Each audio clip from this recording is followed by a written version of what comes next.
ఒక ప్లాన్ ప్రకారం ఇదంతా జరుగుతున్నది. ఇలా గుజరాత్లు ఈ సంపద దోచుకొని రాలే, అధికారం కోసం ఇలా వస్తలేరు. మాకు అధికారం కావాలని వాళ్ళు అంటలేరు. ఇవాళ మాకు ఈ తెలంగాణ సంపద దోచుకోవడం కోసం వస్తలేరు. వాళ్ళు వ్యాపారాలు చేసుకుంటున్నారు. ఇలా మార్వాడీలు ఎవరు ప్రభుత్వం దెబ్బతిస్తలేరు. మార్వాడీలు ఎవరిని దోచుకుంటున్నారు, వాళ్ళు దాచుకుంటలేరు. వాళ్ళ వ్యాపారాలు చేసుకుంటున్నారు.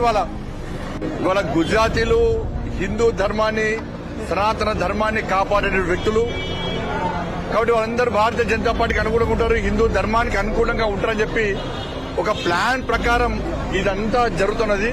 ఇలా గుజరాత్లు ఈ సంపద దోచుకొని రాలే, అధికారం కోసం ఇలా వస్తలేరు. మాకు అధికారం కావాలని వాళ్ళు అంటలేరు. ఇవాళ మాకు ఈ తెలంగాణ సంపద దోచుకోవడం కోసం వస్తలేరు. వాళ్ళు వ్యాపారాలు చేసుకుంటున్నారు. ఇలా మార్వాడీలు ఎవరు ప్రభుత్వం దెబ్బతిస్తలేరు.